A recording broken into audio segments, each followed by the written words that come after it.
அம்மா வணக்கம். என்னுடைய பேர் கம்பன் சத்யா. இன்னைக்கு சித்திரை கலை விழாவில் என்னுடைய மகள் அங்கே கலந்துக்கிட்டா பேச்சு போட்டிக்கு. ரொம்ப எண்ணிலடங்கா மகிழ்ச்சி அம்மா எனக்கு. உங்களுக்கு வாழ்த்து சொல்கிறதுக்கு எனக்கு அங்கே ஒரு மேடை கிடச்சிருந்துச்சுன்னா உங்களை ஒரு 10 நிமிஷம் வாழ்த்திருப்பேன். எதற்காக உங்களுக்கான வாழ்த்துனா அந்த ஆர்கனைசேஷன் இத்தனையே மேடை என் மகளை அழைச்சிட்டு போயிருக்கேன். அவளும் ஒரு சில இடத்துல எல்லாம் பேசியிருக்கா. அவளுக்காக நான் போவேன். அங்கே இருக்கிற டீம் அந்த ஹெட் எல்லாம் பார்ப்பேன். அங்கே என்ன நடக்குது, அட்மாஸ்பியர் என்னை தெரியும்னு நினைக்கிறேன். வாலண்டியர்ஸ் கேட்டிங்களா, அதில் முதல்ல கிளம்பி வந்தால ஒரு வெள்ளை சட்டை போட்டுக்கிட்டு நான் தான். எதற்காக உங்களுக்கான வாழ்த்துனாம்மா, ஒரு பெண் உங்களுடைய கதைகளை சொன்னீங்க. எப்படி ஆரம்பித்தோம், ஒரே ஒரு பேனர் போட்டு ஆரம்பித்தோம். அந்த முதல் கால் வரும்போது அதை பிஸியை காமிச்சு நீங்கள் எப்படி சொன்னன்ற வார்த்தையிலேருந்து எல்லாத்தையுமே கவனித்தேன். ஸோ எவ்வளோ கஷ்டப்பட்டு நீங்கள் இந்த இடத்துக்கு வந்திருப்பீங்க அப்படின்றது. உங்களை வாழ்த்துறதுக்கு மேடையில் எத்தனையோ பெரியவர்கள் இருப்பாங்க. ஒரு சாமானிய மனிதனாக, ஒரு சமூக ஆர்வலராக நான் உங்களை வாழ்த்தியே ஆக வேண்டும்.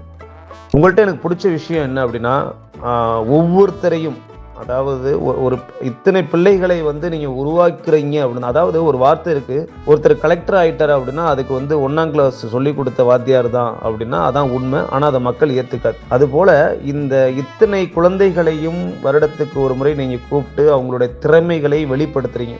கலந்துக்கிட்டு மனசு நோகாமல் இருக்கிறதுக்கு அவங்களுக்கான அந்த சர்டிஃபிகேட்டும் மெடலையும் கொடுத்துட்டு அதற்கு பிறகு திறமையை இன்னமும் கொண்டு வந்து அதை சிறப்பிக்கிறீங்க. அதெல்லாம் மிகப்பெரிய சிந்தனை அம்மா. அந்த சிந்தனைக்கு மிகப்பெரிய வாழ்த்துக்கள் உங்களுக்கு. ஒரு பையன் பரிசு பெறுகிறதுக்காக மேடைக்கு வர்றாங்க.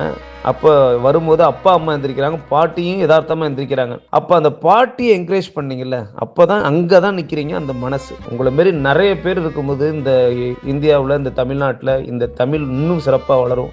இன்னும் அது மெருகேறிக்கிட்டு தான் இருக்கும். உங்களை போல மனிதர்கள் உருவாக உருவாக நீங்கள் நிறைய குழந்தைகளை இந்த சமூகத்துக்கு வளர்த்து கொண்டு வரணும். இந்த அரசியலும் அதிகாரிகளும் இந்த மாற்றத்தை கொண்டு வருவாங்களா அப்படிலாம் கிடையாது. உங்களைப் போல குருமார்கள் தான் இதை மாற்ற முடியும்.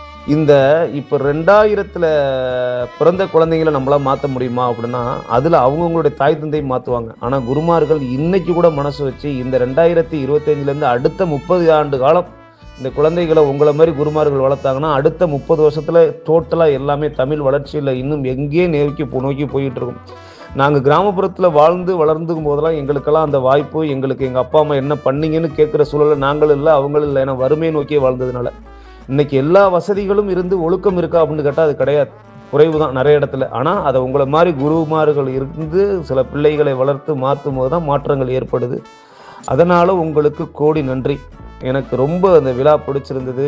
1% கூட நான் உங்களுடைய மட்டும்தான் நான் உங்கள் எல்லாரையும் கவனிச்சுக்கிட்டே இருந்தேம்மா. ரொம்ப சந்தோஷம். மேடையில் வாழ்த்த முடியல, அதனால் உங்களை வாட்ஸ்அப்பில் வாழ்த்துறேன். நீங்கள் ஆரோக்கியமாக இருக்கணும். முக்கியமாக ஐயாவை பற்றி, அந்த மாமனாரை நீங்கள் கவனிச்சுக்கிற விஷயத்த சொன்னீங்கல்ல, அங்கே வந்திருக்கிறவங்களுக்கு அது ஒரு பாடம். அது சொன்னீங்கல்ல, எங்கள் வீட்டில் இருக்கிறவங்க அந்த மாமனாரை நீங்கள் எந்த அளவுக்கு கேர் எடுத்து பார்த்துக்கிறீங்க, அவங்க உங்களை வாழ்த்துனது. இதை பார்க்கும்போது வீட்டில் இருக்கிற பெரியவர்களை, மாமனாரை மருமகள் எப்படி பார்த்துக்கணும், மகன் அப்பா அம்மா எப்படி பார்த்துக்கணும், அவங்களுடைய மாமியாரை எப்படி பார்த்துக்கணுங்கிறதுக்கு அது ஒரு மிகப்பெரிய தகவல் அது. அதனால் உங்களுக்கு மறுபடியும் மிகப்பெரிய வாழ்த்துக்கள். வேதாத்ரி மகரிஷி சொல்கிற மாதிரி, அருட்பேராற்றல் கருணையினால் உடல் நலம், நீலாயுள், நிறை செல்வம், உயர்ப்புகள், மெய்ஞானம் பெற்று நீங்கள் ஓங்கி வாழ வேண்டும் அம்மா. வாழ்க வளமுடன். உங்களுடைய எண்ணங்கள் அனைத்தும் சிறப்பாக, வெகுவாக எல்லாமே வெற்றியை நோக்கிய பயணிக்கட்டும். உங்களால் நிறைய பேர் நல்லா இருக்கணும்னு ஆண்டவனை வேண்டுகிறேன். ரொம்ப நன்றிம்மா வாய்ப்புக்கு.